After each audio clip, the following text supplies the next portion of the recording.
Hi everyone, it's Amelia from the Lawrence Community Branch. I'm going to get you started on watercolors. We're going to go over materials, two main techniques, and some general painting tips to get you going. Okay, for materials, you're going to need watercolor paper. It's a lot thicker than regular printer paper. You're also going to need watercolor brushes. Usually just starting off with a flat brush and a round brush can get you going pretty well. Watercolor paint can come in tubes or in pans, and the great thing about watercolor is you can re-wet your paint even after it dries and use it over and over until you run out. You need something for a mixing tray, so you can use something like this, a palette, or you can use a plate. Pretty much any glass surface works well.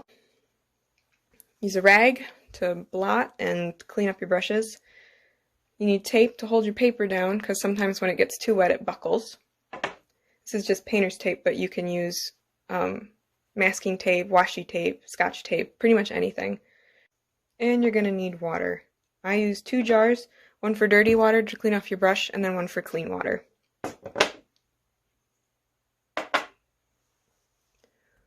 Some other things I like to use is a pencil and eraser for sketching out your painting beforehand. And then I also like to use colored pencils, ink, pens. This white gel pen is really nice for just some final touches. And then a final little note about materials is you don't need to go out and get the most expensive thing that you can find on the market. There's plenty of very reasonably priced, really well-made materials that you can find pretty much anywhere online or in your local craft store. The first technique is wet on wet. Take a clean brush and dampen the paper with just enough water to make it glossy looking. Add paint to the area and let it spread. This is good for soft edges between your colors to make gradients.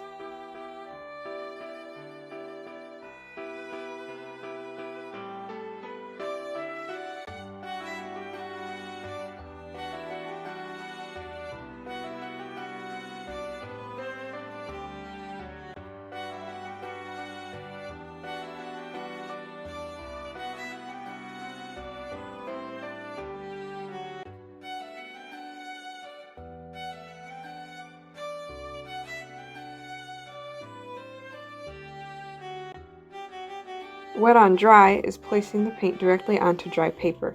This will give you hard and crisp edges and is good for details.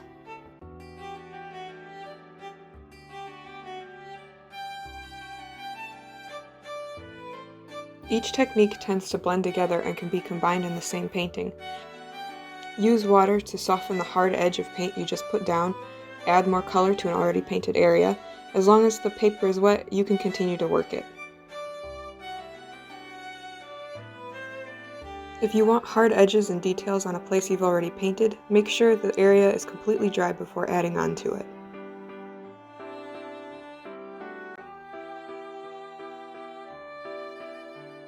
The most important thing is just to experiment and practice. Play with how much water you use, play with how you lay the water down on the paper, play with different color combinations, just kind of get a feel for the watercolor.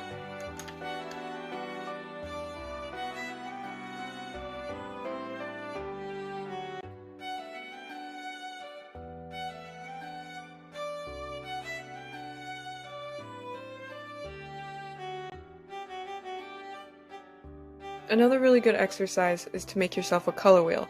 It's really handy to reference back to when you're picking and mixing your colors. A quick note about mixing colors. There are warm and cool colors, but within those colors there are warm and cool variations. This red is cool and this red is warm. It's something to keep in mind because when you're mixing colors, it will change what the result will be.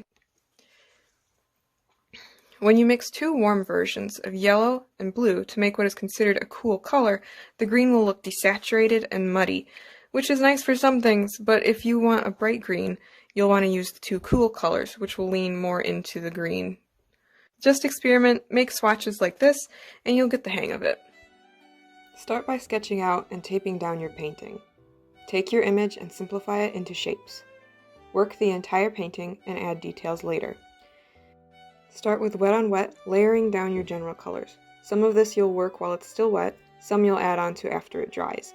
Watercolor is all about layering. Work light to dark, using the white of the paper for your lightest areas. Try to avoid using white paint, instead diluting the color with water for lighter shades. Remove paint with a rag or a damp brush. Add water, mix paint on the palette or directly on the paper. Try different brush strokes. These are just some guidelines, and you don't have to follow them for every painting you do. Experiment and see what works for you. Thanks for watching and enjoy the rest of the video.